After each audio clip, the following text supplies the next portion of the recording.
Thress, and I am one of the owners of US Blanks. We manufacture surfboard blanks. Over there. It is the foam inside of the surfboard. Our factory is up in Gardena. My partner and I used to work for another foam manufacturer, and when they shut down, we started our own business.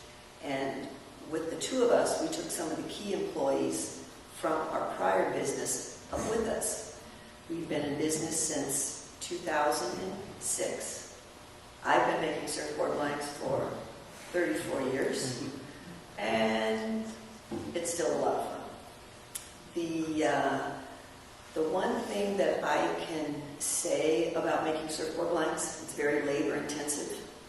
We have to make the resin, we have to weigh, mix, and pour the foam by hand. It's like pouring a big waffle iron. Then we have to mill the wood, we have to cut the blank, and we have to glue it back together. And everything is custom made to order. So it's very labor intensive. It's also very training intensive because you can't hire somebody off the street who knows how to make a surfboard blank. So we do all of our training in-house. And when Dennis and Jane first approached me about talking, I thought, well, what would I talk about? We got talking, and it came to be that probably the biggest area where I use my faith at work is the philosophies and the policies that we use toward our employees and our customers. The biggest one being our employees. Since we are a wholesaler, we really only sell to surfboard shapers and surfboard manufacturers. And our employees, we consider our biggest asset. And the philosophies that we usually do all of our employee management decisions by is basically, love your neighbor as yourself. Treat other people the way you would want to be treated. What you do for your brother, you do for all. What you do for brother, you do for God. And so a lot of this goes into how we manage our employees. We work in a team environment where all the employees are included in a lot of the decision making. What schedules are we going to work? We're going to work an 8-hour day, a 10-hour day. Who's going to work on what shift? If we have problems, how are we going to adjust the procedures? We get input from all the employees on how we're going to run almost every aspect of the factory floor. And I think this is important because it keeps the employees involved. When you have a really labor-intensive product like we do, basically the employees can either make or break the product. If they're happy and they like their job, they will make a better product than if they're unhappy. And we have about 45 employees, and they're self-managing teams, and we use the philosophy that the team all help each other get better. So I read a while back by one of the books by Jack Welch that a successful business should eliminate the bottom 10% of their workforce every year. Well, that struck me as really, really harsh because I value every employee we have, and I think every employee has a value, maybe not currently in the job they're doing, but it's kind of my job to find them a valuable spot. I look at it, it's my job to give them a good job. They're entrusting their livelihood and their family with the success of our company. So if I can make a good job, then I've taken care of my brother. And I use that whether or not we are doing discipline on employees or whether or not we're training new employees. We always try to increase the value of an employee. He wins, we win. And when we increase the value, he's happier, he's giving input, he feels more important, he feels more valued. We all win again. The product gets better, the employee's happy, we have a successful business. Is it always easy to do that? No, because you always have employee discipline problems. Or you might have employee ability problems. One of the things that come to mind is we brought one of the employees over from our prior facility where we all used to work. And he's one of the top employees we have. And he pours the foam, which is a very long process of training. It takes years to do it. And he used to be one of the best, and he's our highest paid employee.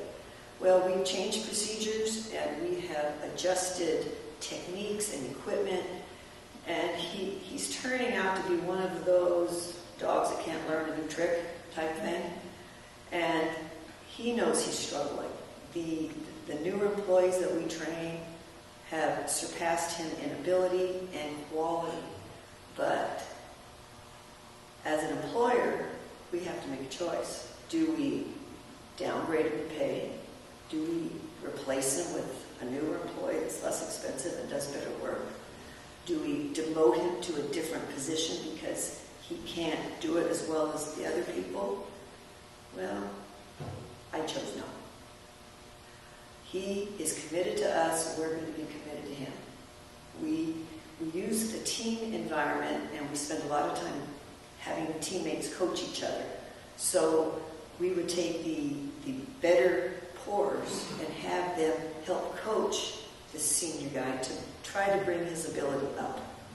But in turn, we would turn around and have him coach them on something, so he's not standing out as, the outcast that needs to be improved. So the whole team basically is helping the whole team. So everybody wins. And again, I take care of you, you take care of me. We're also trying to figure out how to balance his compensation with his value. So we are trying to find more leadership roles that he can do, schedule the team, help write procedures, things like that, that when we aren't super busy and we don't need everybody in production, we can take him out and leave the better pouring people making the higher quality, but yet he has some merit because of his knowledge and experience. He can help us in other ways, and everybody wins. We have a lot of Hispanic workforce, and they're very prideful, and they're very respective to their senior employees. So it helps this particular employee win all the way around. As it does the new people, hopefully they see how we treat employees, and they know that they'll be treated equally as well. We have another employee that, prior to coming to us, he seemed to have made some bad choices along life's highway, and they seem to keep following him where he goes. And it's affected his attendance, it has affected his job performance, to the point where it's really difficult to put him on a work team, because if he's not there, the team suffers. So we have been trying to nurse him along. We've adjusted his work schedule, and we're trying to be the one positive force in his life that hopefully will give him a direction to go into where he can start making some better choices, and the better choices will breed better choices. And so that's what we're trying to do. And I have to say that it is my faith that drives this philosophy. God's entrusted these employees to us for whatever reason, and now it's my job to kind of be their shepherd and to lead them and to help them make a success of their lives, which in turn is a success for our company also. And it's not always the economic right thing to do, but so far it's worked out for us. And I don't know if we could do this with all of our 45 employees, if they all had special needs. We might have to pick our special needs cases, but as long as we can, we will try to support our employees, because they seem to really be committed to us, and as long as they're trying and giving us their effort, we will support them and help them and bring them along. And we try to carry the same thing over with our customers. The surf industry is a little strange at best, and there's lots of characters, and everybody has their special needs in the surf industry. So we try to be really flexible, and we know that if we can help our customers be a success, whether it's making them a special blank or going out of our way to do a special project for them or help them with their finances or what, we will get a better client base. So our customers seem to appreciate that. We are there to try to help them get better. So the same philosophy basically with our employees and our customers. And other than that, the best thing I can do is say my prayers and hope that we make the right decisions to have a strong company so our employees can have a successful job. Any questions?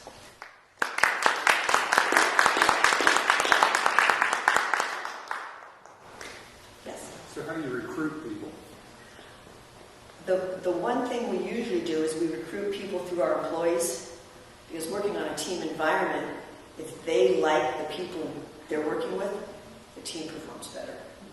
If we can't get them through our employees, then we go through our customers. Because we think if somebody knows something about the surf industry and how the product is used, it makes a better product too. But there has been years where there's just not enough workforce and everybody works overtime. Any other questions? I'd be curious, Kim, the first employee you talked about, I think it was a he. What was his reaction? He must understand that he's being supported and so on. What was his reaction to the way in which you were sort of scaffolding his work, providing support for his work? He knows on a given day when he's having a bad day. Mm-hmm. And he's at the point now where he will switch roles with somebody. Instead of being the pourer of the blank, he'll be the helper, which is a less qualified job. But he struggles with this himself, trying to be the big guy and not being able to anymore. He still accepts that he can do better, and he's still trying the new procedures. So it's a give and take. Thank you. How do you handle the harassment if that happens among employees, whether it's sexual or otherwise? How do you handle it? Well, we only have 2 females and 42 males. And there's not a whole lot of division between or intermingling between the males and females. So we really have never had that problem. The only female that really come in contact with is me, but most of the Hispanics are very, very respectful.